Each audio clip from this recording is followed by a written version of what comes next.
feel like I stepped into the pages of The Secret Life of Alejandro Maita, if anyone's read that book, by Mario Vargas Llosa.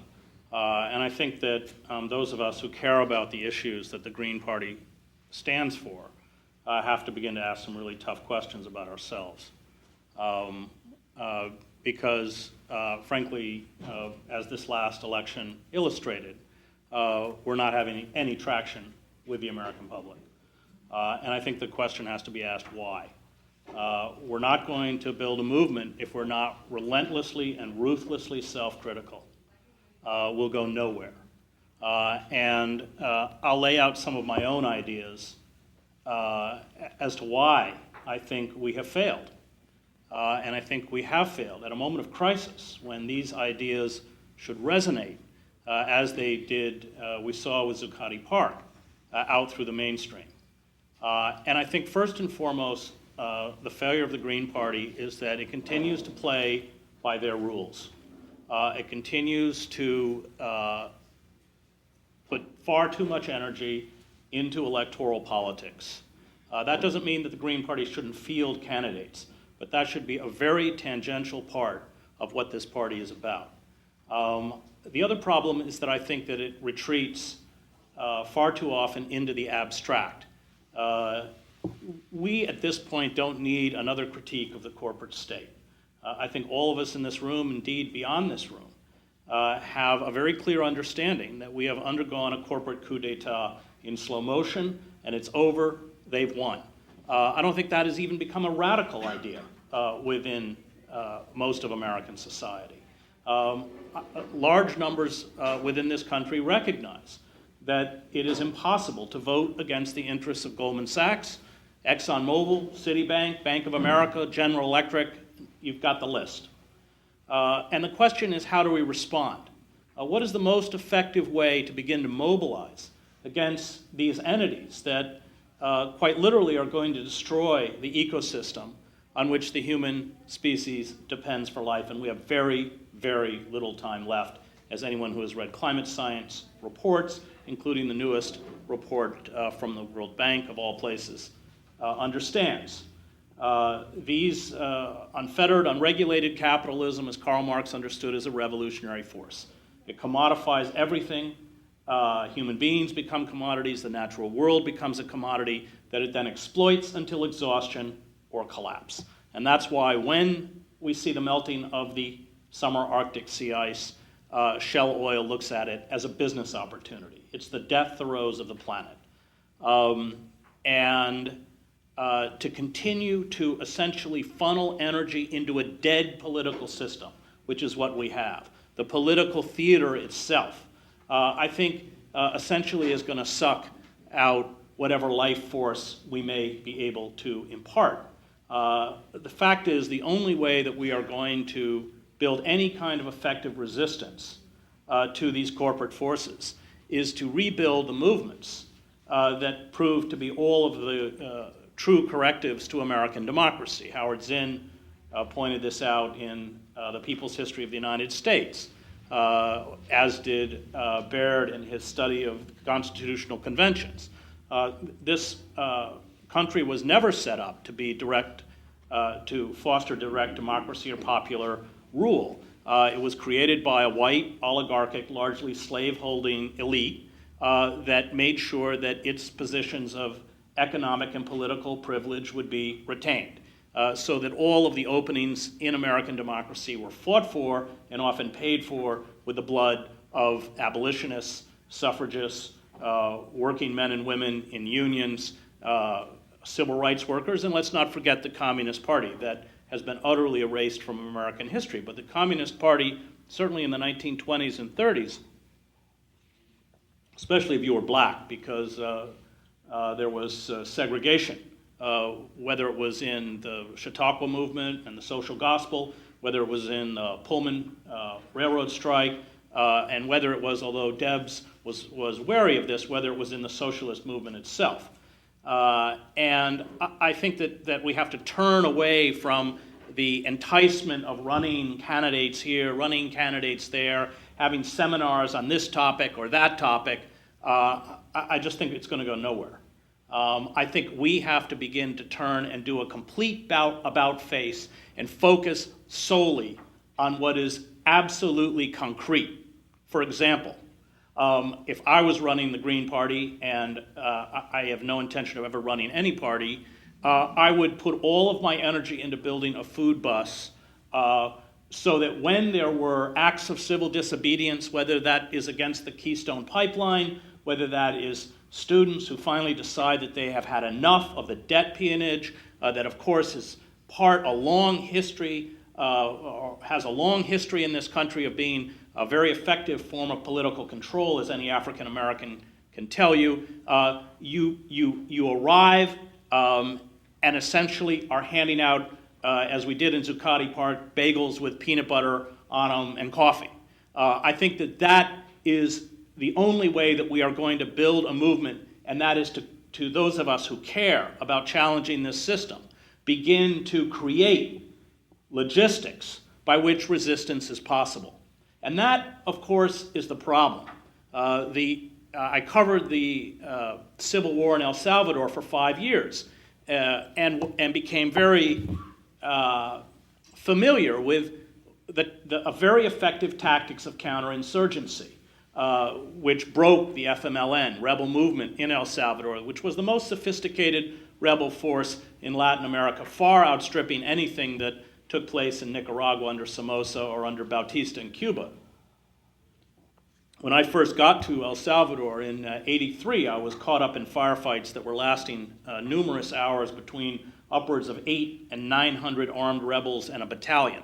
Once Reagan in the early part of 1984 sent down a fleet of 70 Huey helicopters, it essentially made that capacity to build large units, which you need logistical bases from, impossible.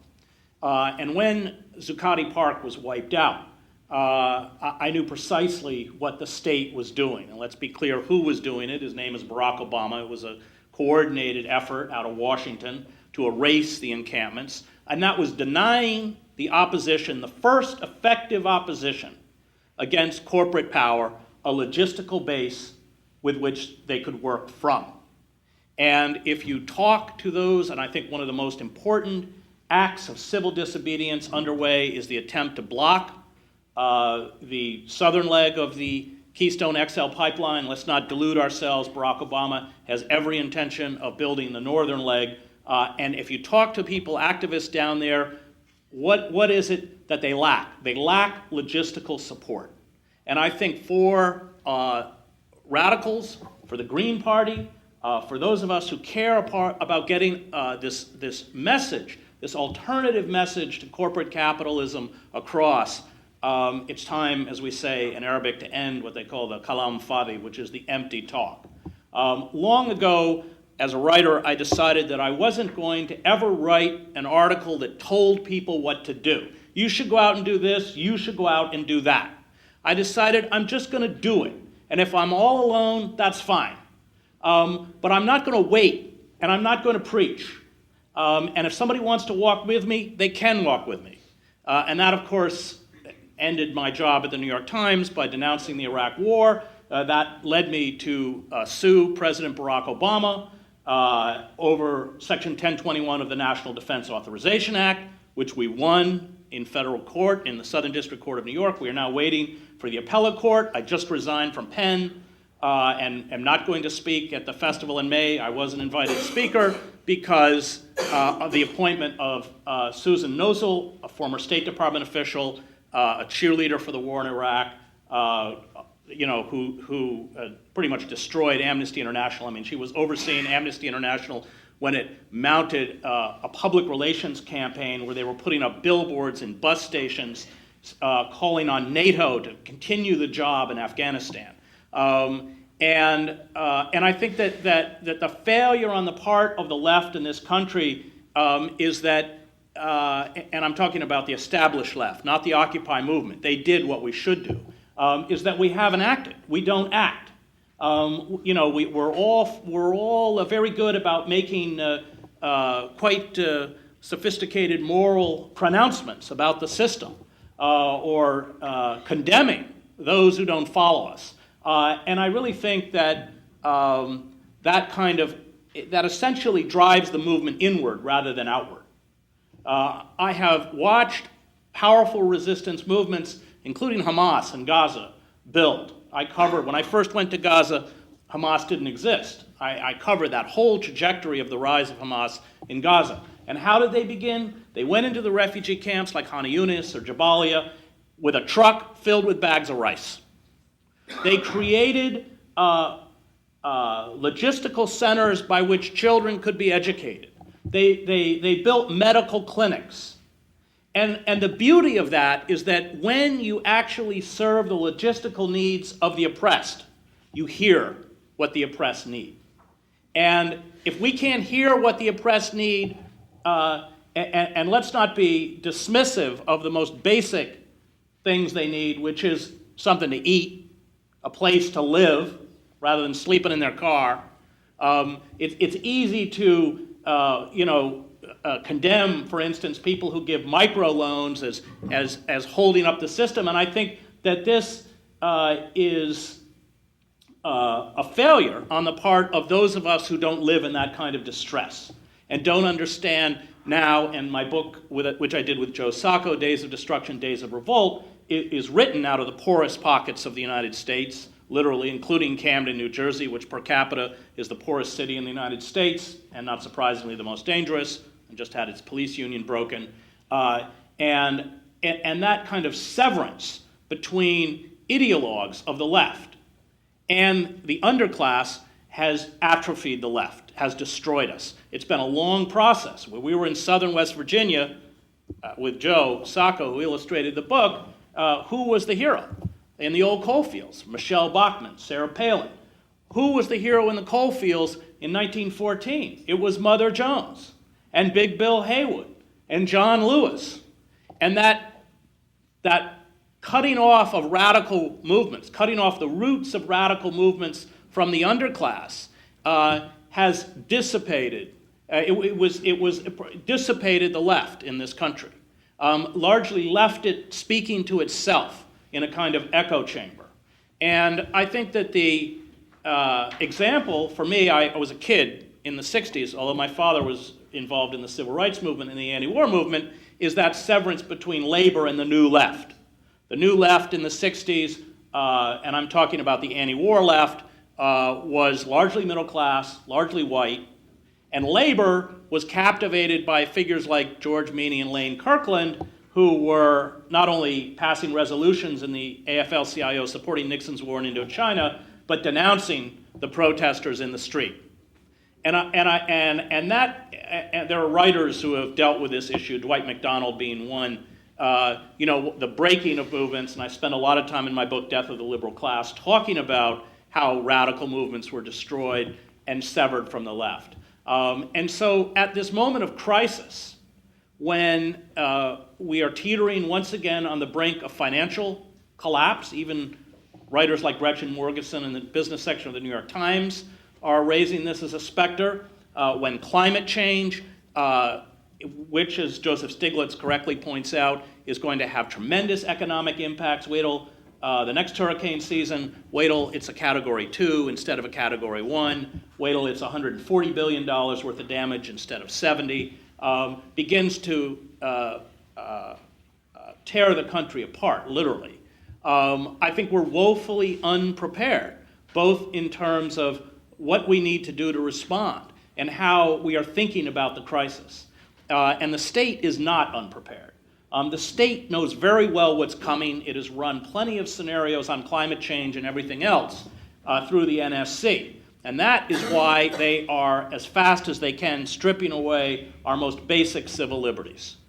That is how we get the misinterpretation of the 2001 Authorization to Use Military Force Act as permitting the executive branch to order the assassination of American citizens. That is how we get the FISA Amendment Act, which retroactively made legal what under our Constitution has traditionally been illegal, the warrantless wiretapping, monitoring, and eavesdropping of tens of millions of us. And of course, our information is now stored in perpetuity out in a supercomputer in Utah. And why was it retroactive? Because after Verizon And AT&T and other telecommunications companies gave our personal information to the government. There were suits in the lower courts because it's a clear violation of our right to privacy. And they knew they'd lose. And so they walked in there with their suitcases full of cash, one of which they handed to our current president, who was a senator at the time, to make sure that they had retroactive immunity for what they had done. That is how we get the Espionage Act, used 6 times by the Obama administration to shut down whistleblowers, including Kiriakou, who just started a 30-month prison term in a prison in Pennsylvania.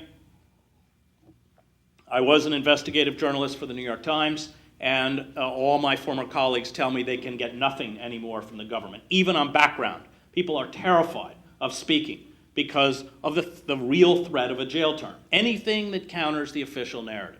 That is why they are persecuting Bradley Manning. That's part of the reason that I resigned from Penn, because Penn ignores our most important dissidents, including Manning, to sort of shove it in the face of China and everywhere else. I mean, the hypocrisy is rather staggering. That is, of course, while they are pushing through Section 1021 of the NDAA. Section 1021 of the NDAA says that the government, the military, is permitted to seize U.S. citizens who, quote unquote, substantially support, that's not a legal term, that's not materialist support, Al-Qaeda, the Taliban, or something called associated forces. Again, a nebulous term. Strip them of due process and hold them indefinitely in military facilities. That law was passed for the Occupy movement.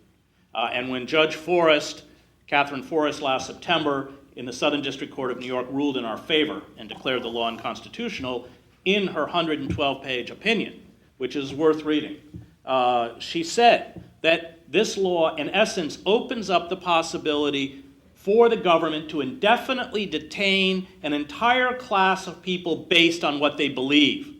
And she cited the example of the 110,000 Japanese Americans who were detained in World War II as an illustration of what this law allows. Now, you know, the Obama administration, when we won, the day we won, sent not only the government, the attorneys, the federal attorneys into the office, but they suddenly appeared with Pentagon attorneys.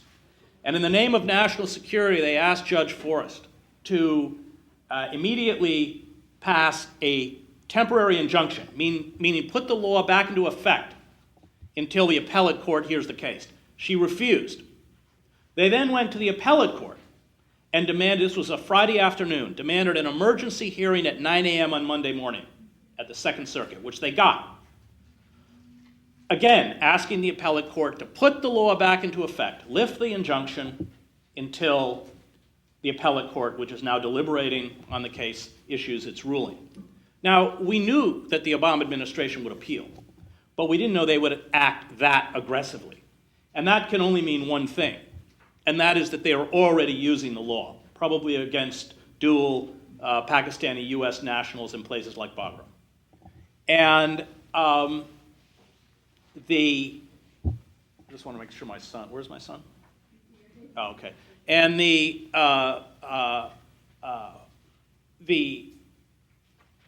reason that they had to issue the injunction is because if they are in fact holding U.S. citizens, as I believe they are in some of our black sites, and that injunction was allowed to stand, then they would be held in contempt of court. That's what we're up against. I think oftentimes within the Occupy movement, and I think the Occupy movement scared the hell out of the state, there's a failure to understand the resources available to the state to destroy movements. You can go back and look at the history of COINTELPRO, but we've evolved as a security and surveillance state far beyond that. I covered the fall of East Germany, the Stasi state, which was the most sophisticated security and surveillance state until the creation of our own security and surveillance state. And they know very well what they have to do. They have to decapitate the movement by denying it a logistical base. They have to hound and harass those who, and they do that through infiltration, those within the movement who they find effective. That's how we have one of a very important Zuccotti activist was standing in Zuccotti Park with a pair of scissors in his hand, and the police suddenly arrested him and charged him with assault with a deadly weapon against a police officer, which is a 7-year jail time. It's completely fictitious, but they knew who he was and they knew who they wanted to get. So when he's hauled up before court and the lawyer asks if they can plea out, the government attorney or the prosecutor says no because he is on the Homeland Terrorism list. And if we begin to build, as the Occupy movement did, effective forms of resistance, we can expect tremendous blowback. Because internally, the corporate state is utterly corrupt and rotten. And the reason that they passed the NDAA is, I believe, it's speculation, is because they know that eventually there will be unrest, and they don't trust the police to protect them. And they're right. Police, for whatever egregious acts they carried out in the streets of Oakland or New York or anywhere else during the Occupy encampments, are working class. They have sisters-in-laws who have lost their jobs as school teachers. They have family members who also are living on unemployment, if they're lucky enough to still get unemployment. They're working in New York City for $37 an hour at rent-a-cops at places like Goldman Sachs, watching these guys in $8,000 suits walk by them like they're furniture. You saw it in Zuccotti. The demeanor changed markedly every time the white shirts appeared and every time the white shirts disappeared. And so my energy was put into the Occupy movement rather than the Green Party because it was a movement. And I think if the Green Party has any hope of becoming a credible player, it better do a complete about-face and begin to focus on the kinds of logistics that make resistance possible. Long discussions about the evils of corporate capitalism or showing another film at a college campus, I think, is an utter and complete waste of time. We don't have time for it. And I think that it's clear from the Occupy movement that there are millions of Americans who understand the precarious situation all of us are living in and are ready to respond. And you saw that with the upsurge of popular support for the Occupy movement, which caught the Occupy movement completely off guard. And the fact is that the Occupy movement, when you think about it, was a mainstream movement. It articulated, and we even know that from the polls, it articulated the concerns of the mainstream. Protecting education, creating a credible jobs program, especially targeted at people under the age of 25, forgiving student debt, taking health care out of the hands of corporations, and recognizing that health care is a human right, building a system of universal health care. These were issues that were not marginal issues, not confined to a particular segment of the society, but resonated out across the landscape. And of course, the force that was most frightened of the Occupy movement was the Democratic Party, because the Occupy movement utterly exposed the bankruptcy of the Democratic Party. So, and I'm happy to take some questions. By the way, I apologize for being late. My wife was sick, and so the house, of course, fell into utter chaos. And at the moment that I was supposed to be here, I was in fact with my children in the backyard being the big bad wolf, chasing them around the swing set. And so my day went haywire, but I'm glad I made it, and I'm glad Conrad's over there watching Olivia on a computer. But I think that for me is, that it would dramatically change the relationship that I think traditional Green Party activists often have had. But I think we've really almost got to begin from ground zero.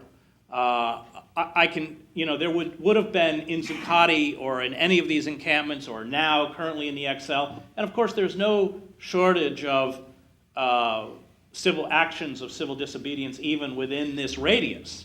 The collective power of having, I throw this out as an example, I'm not telling you all to go out and buy a bus, but the collective power of having a food bus just show up and offer that kind of physical support would very rapidly begin to translate into the dissemination of the thoughts and ideas that we care about. And I think that for many of us who do care about these issues, we've gone about it completely backwards. We've essentially tried to replicate a system of power that is used by corporate parties, but which is utterly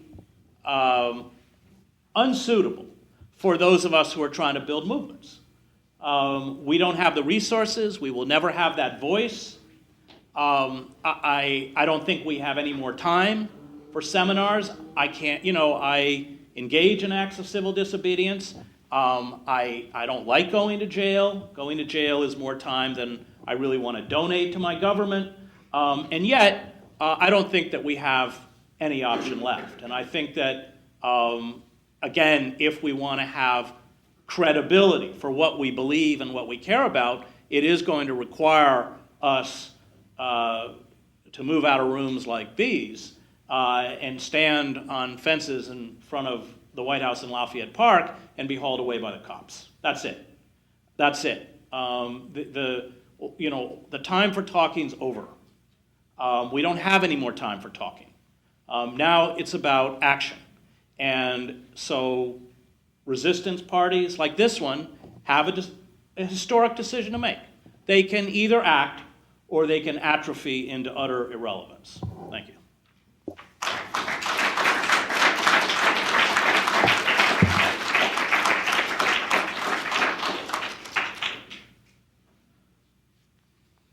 What are your feelings on the Idle No More Canadian? Idle No More is a perfect example of what I'm talking. Perfect. And I think part of the problem, I have very limited exposure to the Green Party, but from my limited exposure, is there's too many chiefs.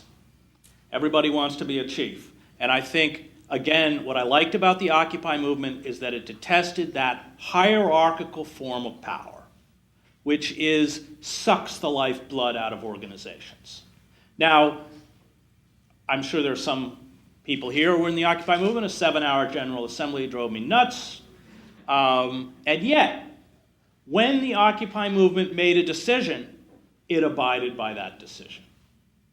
And I think that hierarchy, which again is emblematic within the Green Party, it's a failure. It is a grafting of traditional structures of power onto a party for which it is incredibly not unfit.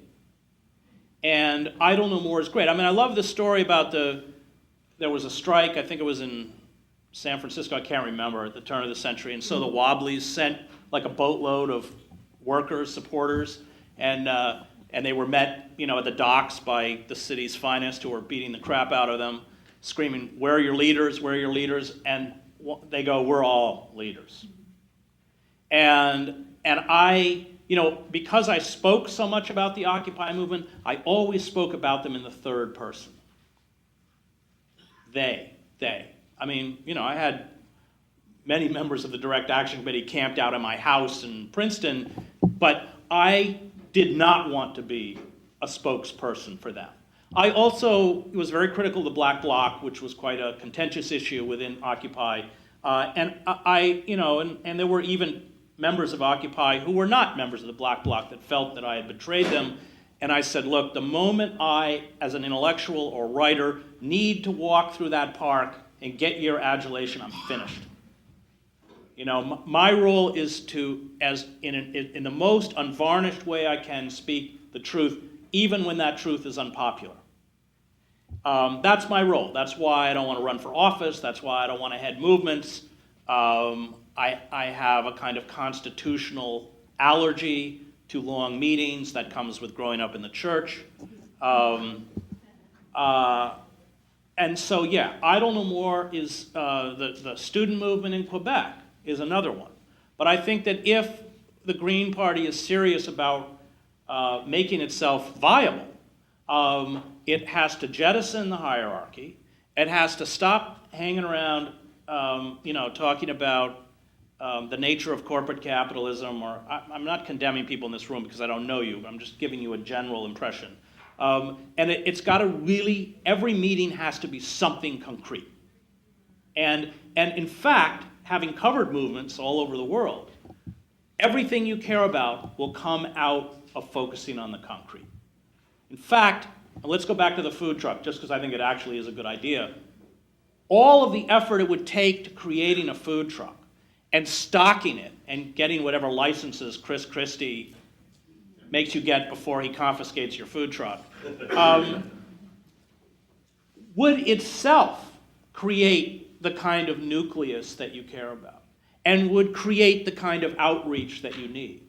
I mean, imagine what it would mean. Let's take the XL. I mean, those mostly kids up in those trees they don't have any food. I mean, they're living on basically peanut butter and stale bagels from the same people. That's it. Imagine what it would mean just to have, I know the XL is a little far from New Jersey, but that a truck show up and hand them out some hot coffee. Don't underestimate the power of that. Not just as a tool to create logistical support, but to begin to build the kind of dialogue and alliances, and I'm talking about political, ideological alliances that will begin to challenge corporate power. The Black Panthers in the 60s created food trucks and logistics, and they were decimated. So what is to prevent the current emphasis on food trucks and logistics for the government to decimate anybody who participates in that, just as they did the Black Panthers? Right. This is nothing new. Okay, let's talk about the Black Panthers, because that's a good example.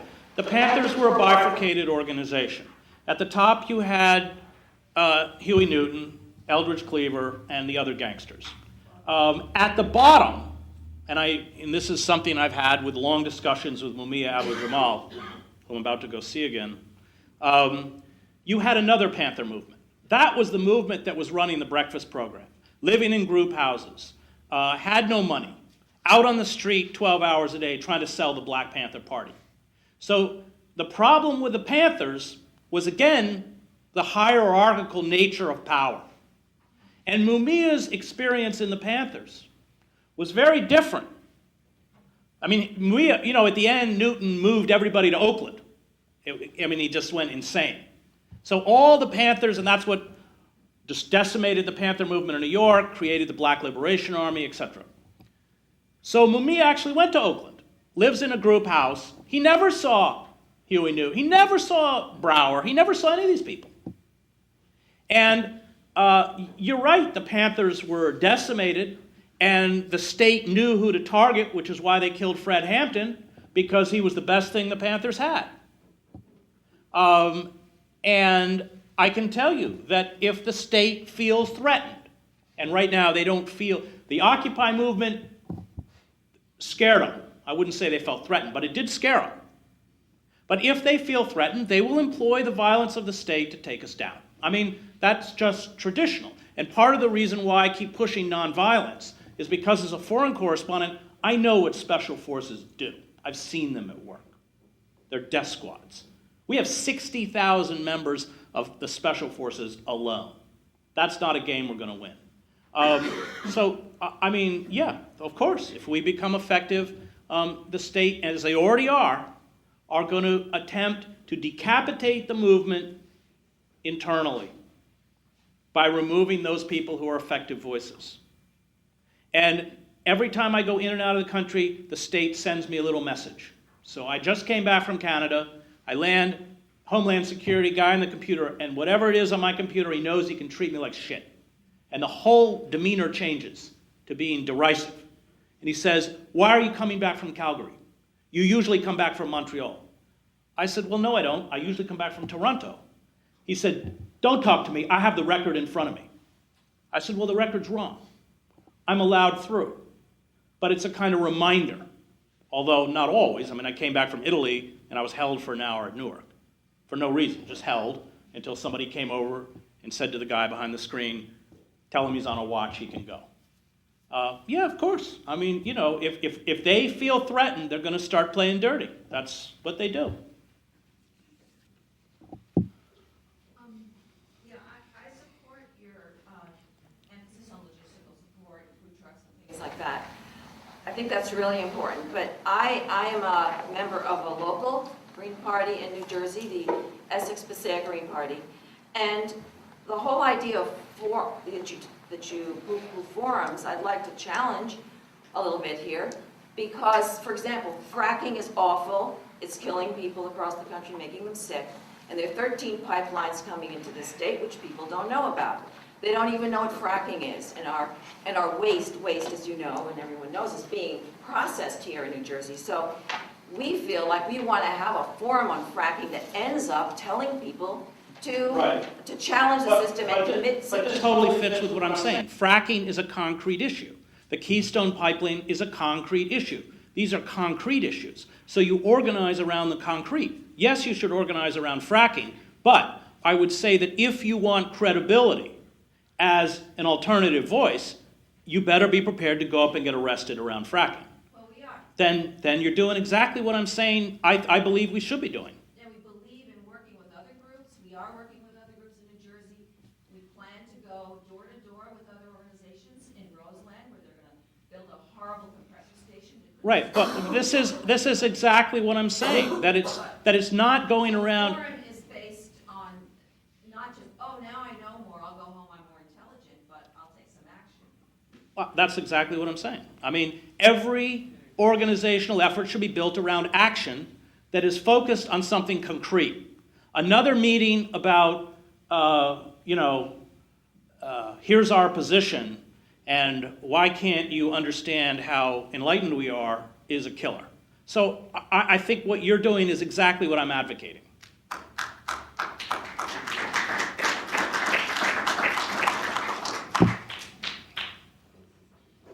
Just keep them short, because I gotta go. Yeah.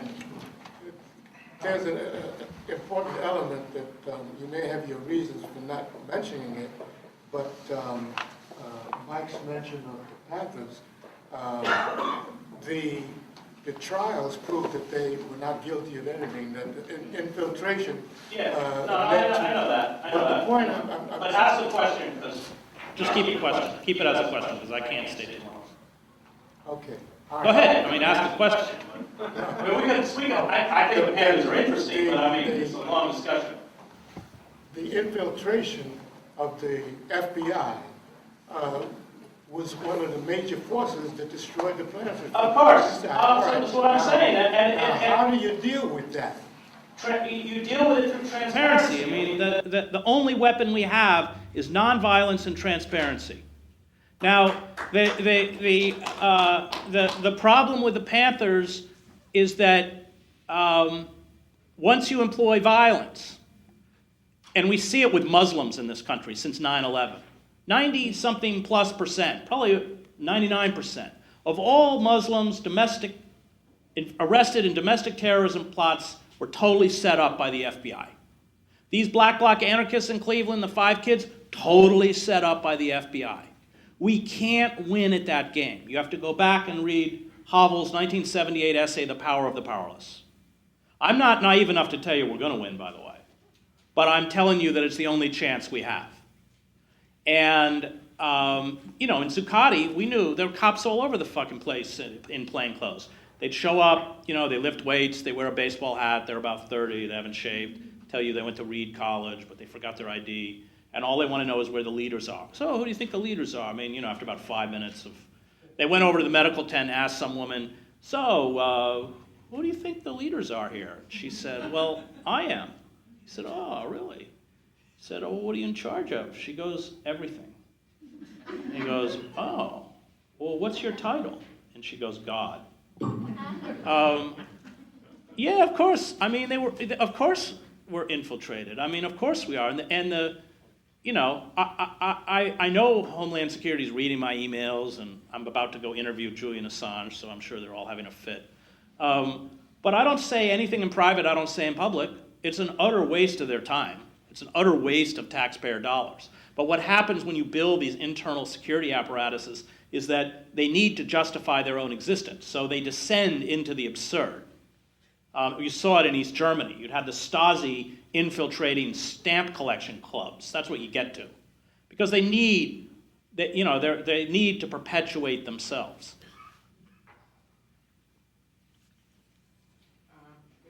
Here's a topic. Of course, Keep it a question, because I'm out of here in about.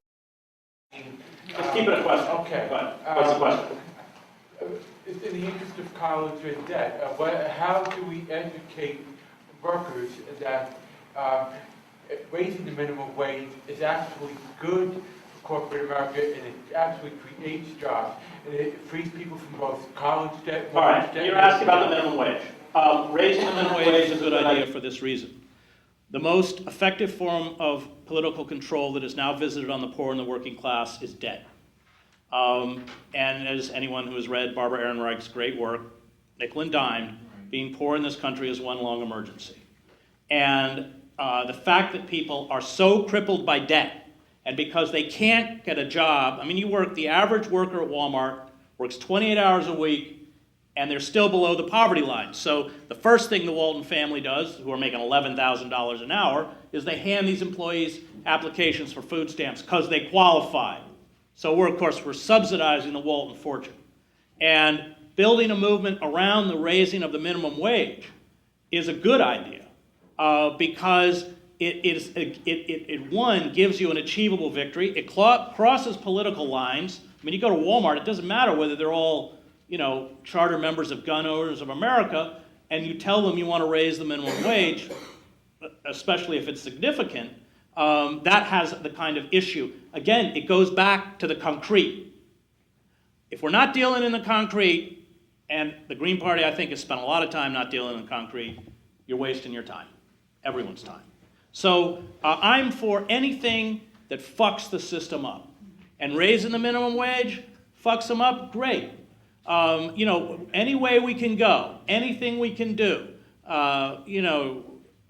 chaining yourself to bulldozers in upstate New York or Pennsylvania that are destroying the water table and fracking, that's anything you can do. What does a concrete action against debt and wage issues look like? Well, in terms of wage issues, it's classic, which are strikes. Obviously, strikes.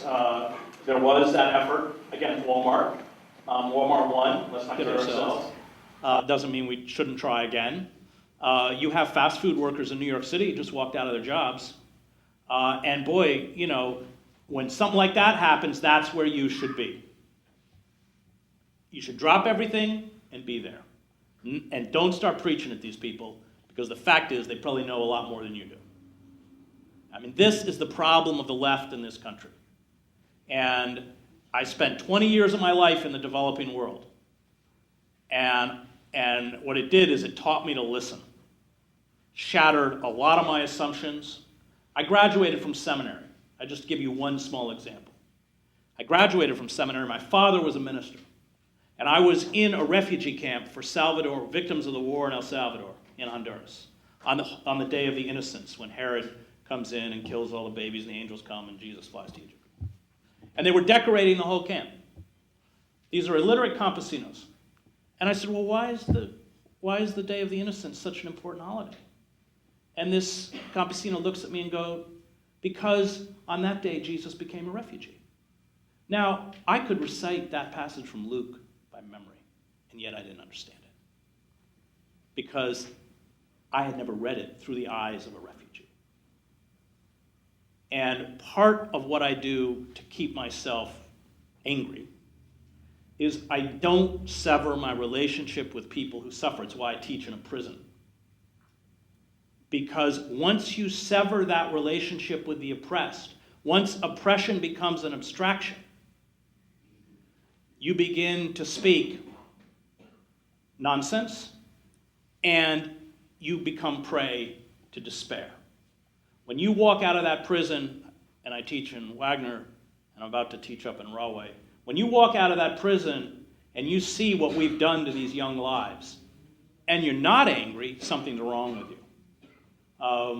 And I think that that disconnect between the oppressed, that inability on the part of the American left to build real relationships with people who suffer has denied them any real credibility and has denied them the possibility of a corrective, more than one corrective, many correctives that might make it possible for them to begin to respond in an effective way to systems of oppression.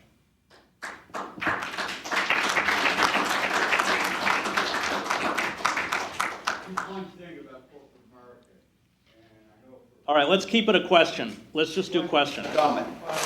How do you handle with companies that force you to sign a contract that virtually makes you an at-will employee? And Sony has done that to a lot of their companies. How do you handle companies that do what?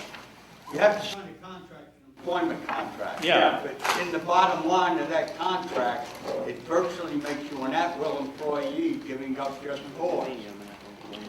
Well, I signed a contract with a Fortune 500 company called the New York Times and told them to go fuck themselves. So, I mean, there are moments when you have to defy your institution if you're going to stand for anything. I mean, anybody who believes that you can live the moral life and not clash with whatever institution you are working for, including the church, is naive.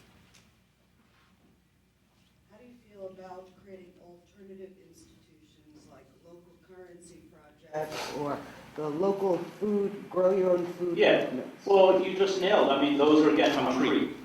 Local food movements, alternative currency, anything that can begin to sever ourselves from corporate dominance.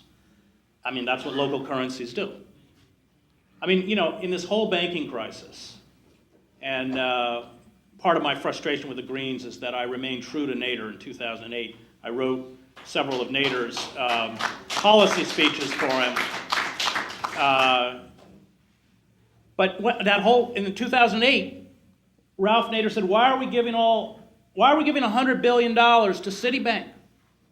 Why don't we make 10 regional banks, like in North Dakota, state banks? Why don't we give each bank $10 billion? And then why don't we tell them they can leverage it 10-to-1 if they renegotiate these mortgages in communities where people are losing? Now that makes sense.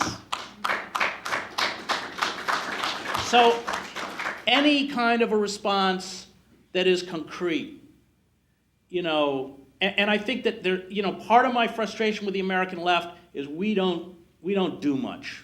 We talk a lot, but we don't really do much. And I think that in order to regain that kind of credibility, we are going to have to regain that kind of militancy that made figures like Mother Jones, Eugene V. Debs, who goes off to prison, and when he's hauled in the prison, all the prisoners are leaning out their windows cheering for him. That kind of militancy that is based around the concrete. And if you know, I come out of the church. We call it a kind of witness.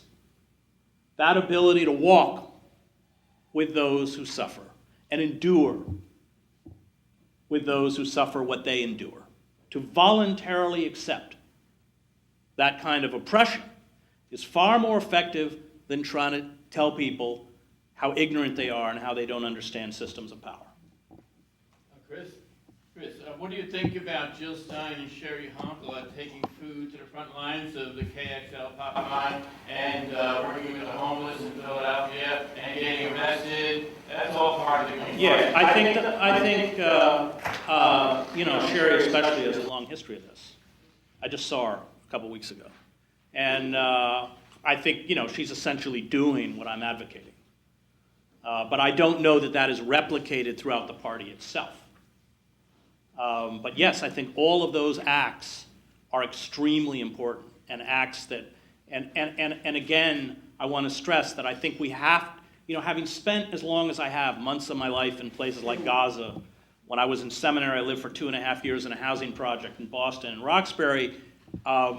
You learn when you walk into these places, especially as a reporter, that so many assumptions that you carry, however well-meaning those assumptions are wrong.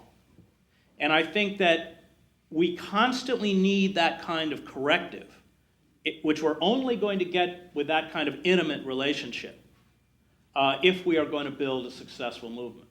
And that corrective is almost daily.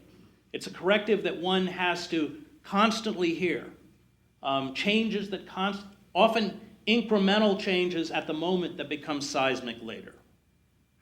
And unfortunately, the corporate state has done a very good job of creating this vast distance between the left in this country and the oppressed.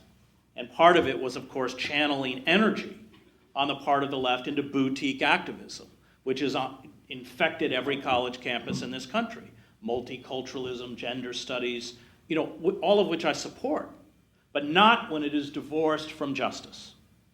And so it was everything but justice, while the working class in this country was raped, and we did nothing but busy ourselves with gender politics, which is just what they wanted us to do.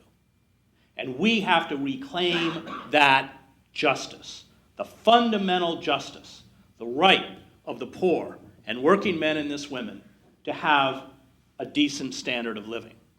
And we can't be egalitarian or snobs about it. We can't look down on microloan programs. We can't look down even on food banks. I mean, all of the things that I think the left traditionally says is just propping up the system. Because the suffering, having spent the last 2 years in the poorest parts of this country, is very severe. I mean, Pine Ridge, South Dakota, the average life expectancy for a male is 48. That is the lowest in the Western Hemisphere outside of Haiti. At any one time on Pine Ridge, 60% of the dwellings have neither electricity or running water. That's the United States. And of course, courtesy of Viacom, General Electric, Rupert Murdoch's News Corp, Disney, Clear Channel, these people have been rendered utterly invisible, except when we make fun of them. Whether that's on, I don't own a TV, so everything reference I make is dated. Whether that's, what's that shore, Jersey Shore, or Jerry Springer, I don't even know if he's still on the air, but it's all about the only time we see the underclass is when we laugh at them. All right, good luck. Thanks very much.